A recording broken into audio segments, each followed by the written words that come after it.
lying in bed until half an hour ago, so I've got a cold flu something going on, so I'll keep it going. I just wanted to say something. Yeah, I'm Irene Lampert. I am a consultant child psychiatrist. I have worked for the NSFT until last summer, and I resigned. I had a period of mental illness, and I resigned when I recognized that at that point in time, being at work was not going to be good for me, for my mental health, and for my family, and probably, actually, not for the services, the CAMP services in Norfolk, because doing the work, knowing that it isn't the right thing to do, wasn't really, in my mind, a constructive contribution. Since I've left, I'm well now, apart from a bit of luck, and since I've left, I've had probably the first time in my life proper time to sort of really think about my role as a psychiatrist, the whole issue about. I've been passionate about my job. I love my job. I always thought I'm doing the best I can, and so on, and hopefully did sometimes. But generally speaking, I think I was completely and utterly within the system. And my questions to earlier was really just this feeling of that when you're right in the middle of it, your ability to step back and think, what is actually going on? What are we doing here?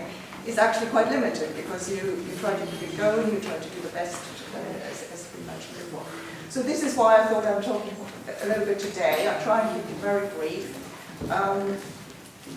Terry said, I've got 5 minutes. I want to say a bit about what I think, to start off saying a bit about what I think is wrong with the approach to child mental health, nationwide really. The campaign itself has been, for very good reasons, I think, very much focused on adult mental health in terms of what's been happening, what we've been aware of, and so on. So maybe refocusing a little bit and think, like we always try to do as child psychiatrists in our work, and saying actually it starts much earlier. Little example, the recent sort of awareness that after travelling up to Manchester or whatever for an adult is not acceptable, sorry to use that word, is basically baseline in child psychiatry. Our contracted unit was in Cambridge, so Norwich, Cambridge, that's already an hour and a bit. There's absolutely no way that parents can stay there or be heavily involved in any treatment plan if they have to travel 2 or 3 hours backwards and forwards every day. So there's a lot of things which we just completely accept in child psychiatry, because the numbers are smaller and we've been told, there isn't the money to do that. So that's what I want to do. I want to look a little bit about what I think is wrong with mental health. And in 2012, there was a fantastic report published. When I read it, I seriously, in my naivety, thought that all our problems are sorted now, and the commissioners will read that, and everybody will understand what's going on. And I just urge you, if you haven't read that, I'll leave it here for people to have a look at later. It makes a very compelling case for, if anything, the economic value of treating mental illness and funding mental illness appropriately. But obviously it doesn't stop there, and it's not just about economics, but I think there's a lot in there which I never was aware of, I sort of really hadn't thought about.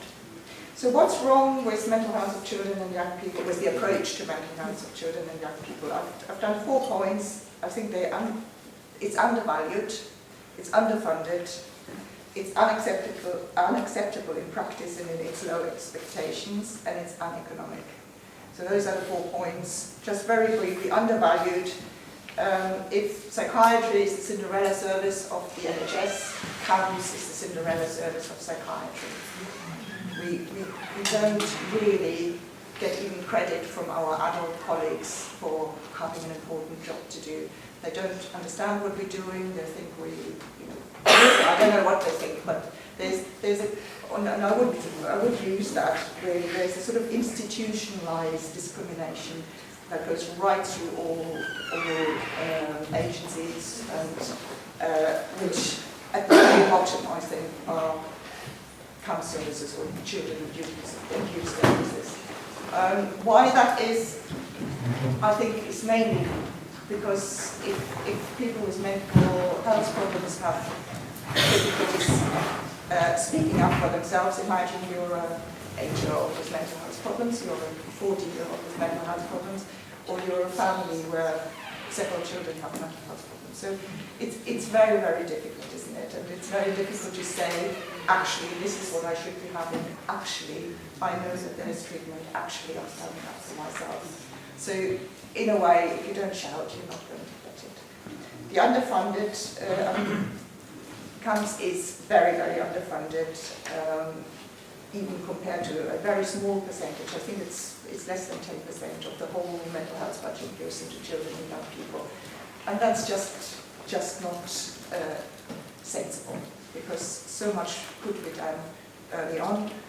You know, early intervention we talk about, and I say a bit about that later, but so it's relatively more extremely underfunded and more cut than other areas. The unacceptable practice and low expectations, it starts with access to service. I've taken a few figures out. Almost 80% of GPs say they think they are unable to get a proper service for their child that they have identified as a mental health. That was in a survey in 2011. 80% of GPs just accepting that actually if you have a child sitting there, you think, which is quite something for a GP to think. Sorry, I hope there are not too many GPs here, but you know, GPs don't easily go down that route with some of them.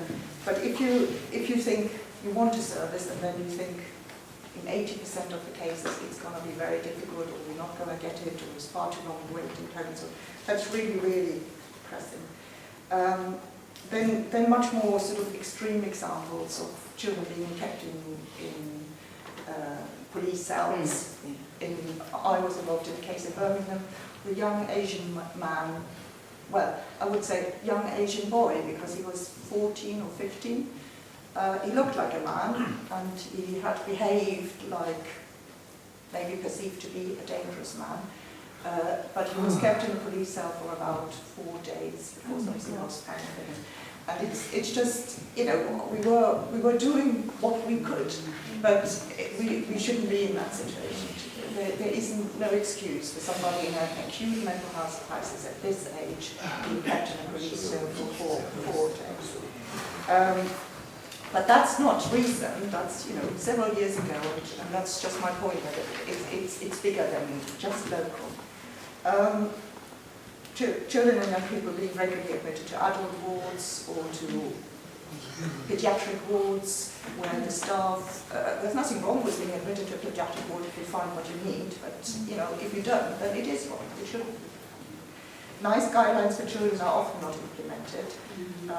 Seems to be sort of a bit of a grey area in many, and the drugs used in child psychiatry, many of them are not fully tried, as most people are aware of, but you know, it just doesn't happen.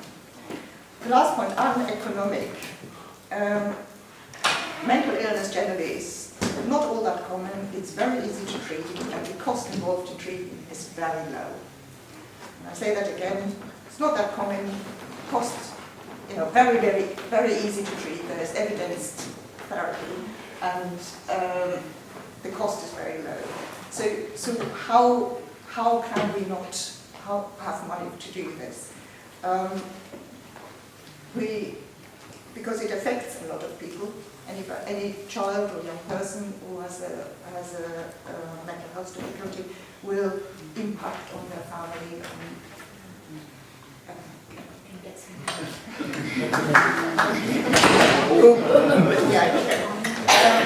Yeah, sorry. You're trying to get out. Go on, please carry on. Okay. Don't worry with him. So, despite this sort of economic conundrum, we seem to have decided as a nation that spending money on mental health is worth it. And that's blatantly wrong. It's morally wrong. We've got 700,000 children with mental health difficulties and 6 million adults, at least, with mental health difficulties. And over 2/3 of those do not get any service whatsoever. If you turn that into cancer or cardiac problems or whatever, you wouldn't know what to say. So let me just say a little bit about the local situation. And I've tried really hard to start with a couple of positive points, which I actually want to say. In the 8 years I've worked in King's Lynn, I've been really impressed by the skill, enthusiasm, dedication, hard work, kindness, sense of humour of many clinicians and the teams I work with. And I said, before, I've worked in several teams before in the Midlands. So I think the trust would have to have a good skill base to build on, and I think there was a lot of really very skilled and good staff to start off with.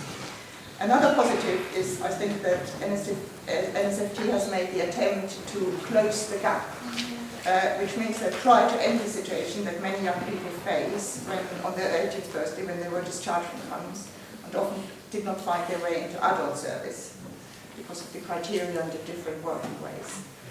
And they did that by introducing a new service called Youth Service, which can see people from 14 to 26. And that sounds like quite a good idea, actually.